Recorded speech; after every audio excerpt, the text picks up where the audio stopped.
அபார கருணா சிந்தும் ஞானதம் சாந்த ரூபிணம் ஸ்ரீ சந்திரசேகர குரும் பிரணமாமி முதான்வகம். ஸ்ரீ குருபியோ நமக. குருவே சரணம். கோபுரம் டிவி நேயர்களுக்கு பக்திபூர்வமான வணக்கங்கள். மகா பிரியவா அற்புதங்கள் தொடரில் மகான் தன் பக்தர்களுக்கு எந்தெந்த விதத்திலெல்லாம் அற்புதங்களை நிகழ்த்தி அவர்களுக்கு கஷ்டங்கள் வராமல் பாதுகாத்து, அப்படியே கஷ்டங்கள் வந்தாலும் அந்த சோதனைகளையும் சாதனைகளாக மாற்றி தன் பக்தர்களை எவ்வாறு அனுகிரகித்து வருகிறார், இன்று வரை எவ்வாறு அற்புதங்கள் நிகழ்ந்து வருகிறது மகானின் சன்னிதானத்தில்னு பார்த்துட்டு வரோம் இல்லையா?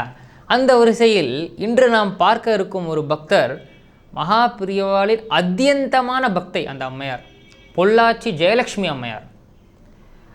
அந்த அம்மையாரின் பக்தி எத்தகையதுன்னா, குடும்பம் சூழ இருந்த போதிலும் சரி, பின்பு வயதான காலத்திலும் சரி, தன் குடும்பத்தை விடுத்து சுவாமியின் சந்நிதியிலேயே மகா பிரியவாள் அதிஷ்டானத்திலேயே இருந்து ஒரு துறவியாக தன் வாழ்க்கையை வாழ்ந்து வருகிறார் அந்த அம்மையார்.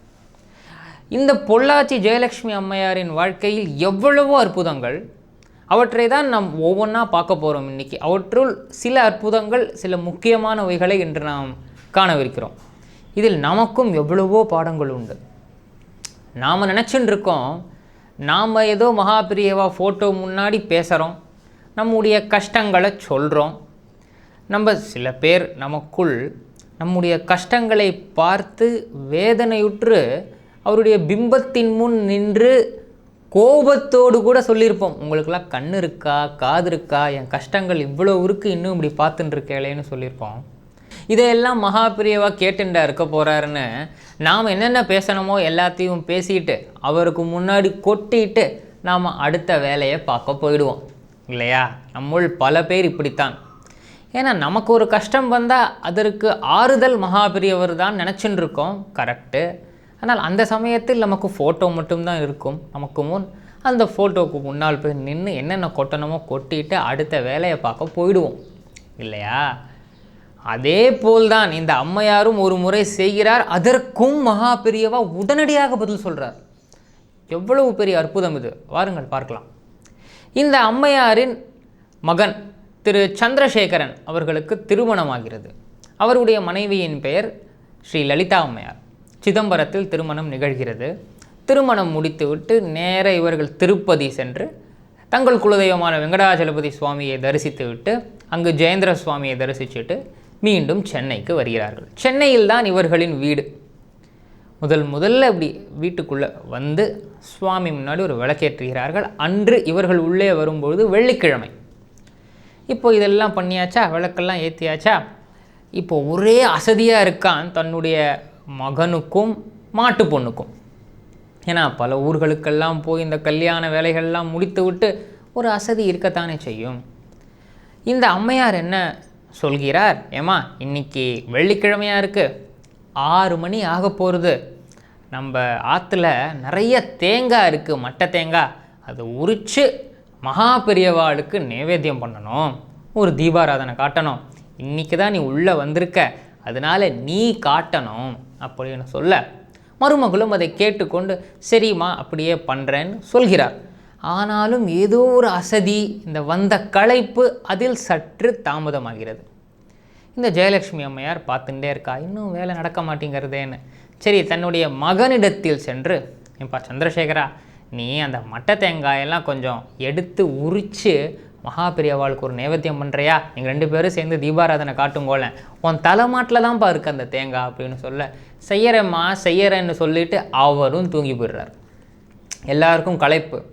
இந்த அம்மையாருக்கு ஒரே வருத்தம், இவ்வளோ சொல்லியும் கேட்க மாட்டாளே, பாவம் குழந்தைகள் ஏதோ களைப்பாக இருக்கா, ஆனால் இந்த நைவேத்தியம் மட்டுமாவது பண்ணிட்டு போயிடலாமே பெரியவாளுக்குன்னு எவ்வளவோ யோசித்து பார்க்குறா. இவர்கள் எழுந்து வந்த பாடில்லை.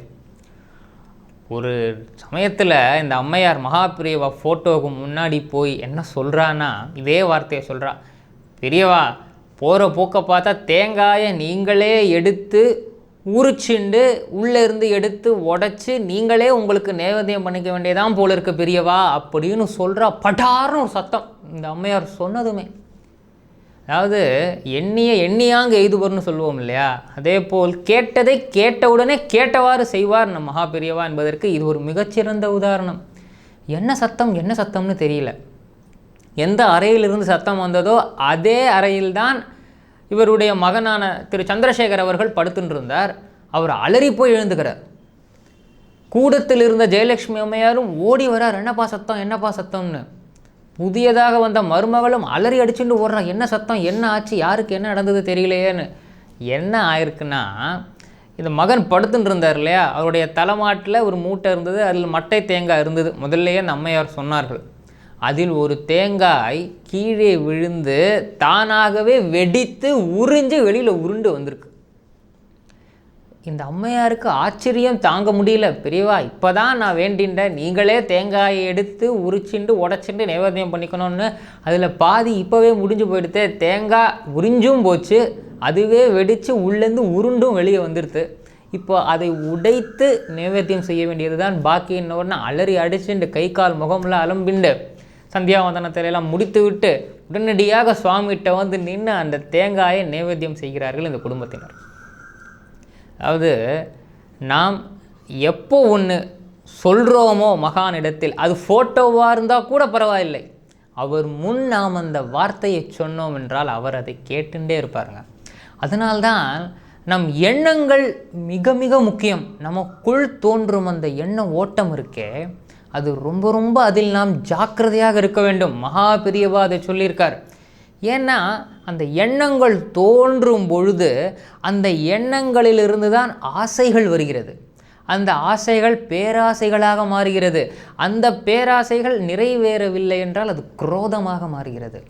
கூடமான வரைக்கும் பிறருக்கு ஒத்தாசை செய்யும் அந்த எண்ணம் நமக்குள்ளே இருந்துட்டே இருந்ததுன்னா சுவாமி உள்ளேயே இருப்பார் என்பது மகா பெரியவா சொன்ன வாக்கு.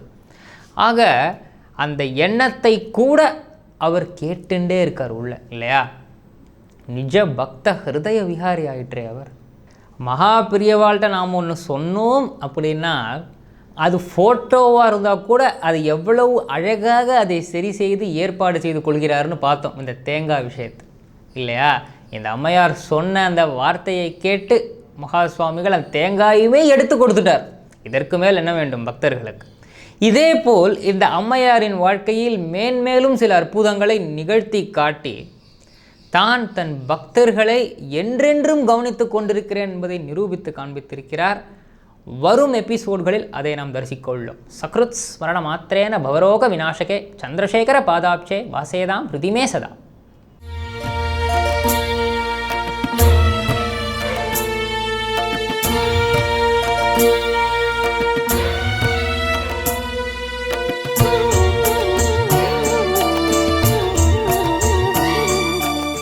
விதம் விதமான பக்தி நிகழ்ச்சிகளை உங்களுக்காக தந்து கொண்டிருக்கிறது உங்கள் கோபுரம் டிவி. உங்களுக்கு பிடித்த நிகழ்ச்சிகளை லைக் செய்யுங்கள், உங்களுக்கு பிடித்த மாணவர்களுக்கு ஷேர் செய்யுங்கள்.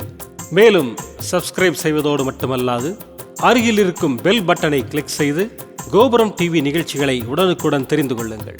மற்றும் ஒரு மகிழ்ச்சியான செய்தி, கோபுரம் டிவி ஆப்பை கூகுள் பிளே ஸ்டோரில் ஃப்ரீ டவுன்லோட் செய்து கோபுரம் டிவி நிகழ்ச்சிகளை தொடர்ந்து கண்டுகளியுங்கள், பாருங்கள், ரசியுங்கள், பரவசமடையுங்கள். gopuramtv.com பக்தி பக்திமயம்.